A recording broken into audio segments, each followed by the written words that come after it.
My name is Mohamad Abdouni and I am part of the Art Explora Crossed Residency program. It wasn't the plan at all, but being on this residency gave me time to reflect on my life.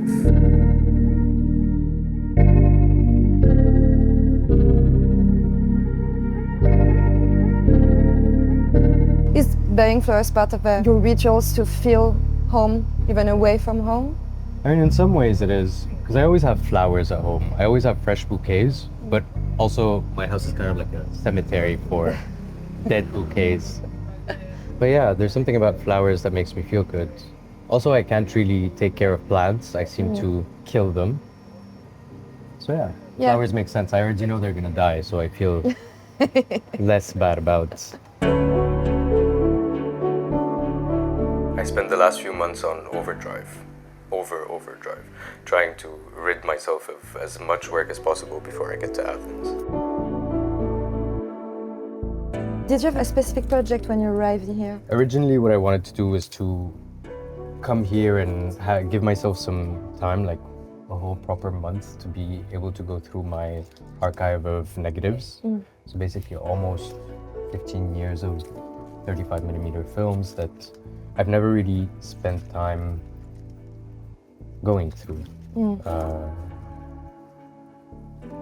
And that was the plan. So I made sure I kind of do things in a way where I would have the time to do that. But once I got here, I didn't really end up doing that at all. All I wanted to do was be out or in, to just walk and read my books and lay in bed in the afternoon and stare at the sun hitting the wall in front of my bed.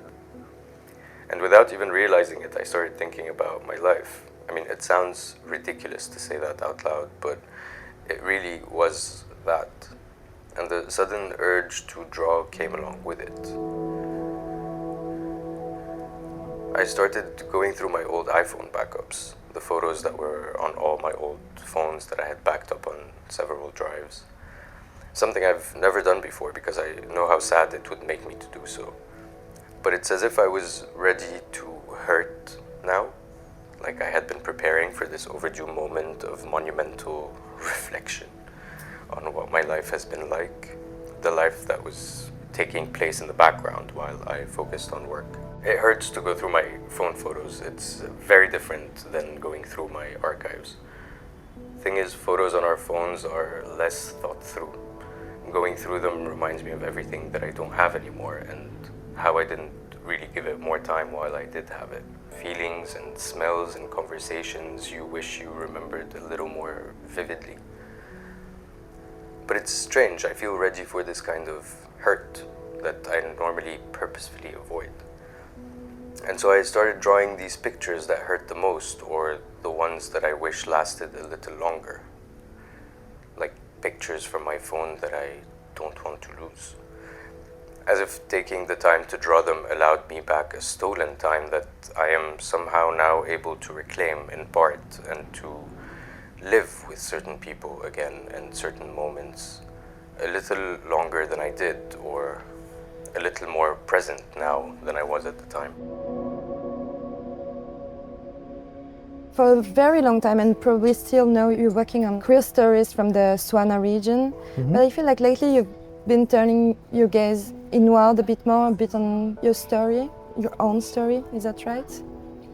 Yeah, I mean, I think I've always kind of been turning the focus inwards, even when it looks like on the outside as if I'm turning the focus outwards. But in a way, I think I'm just more comfortable tackling these things today straight on. Yeah. It's true that I do work on queer stories and queer narratives, but I see that a little differently because I feel like what I work on is memory. And what I work on is understanding history and somehow understanding my own history. And sometimes that takes the shape or the form of understanding other people's histories in order to understand mine.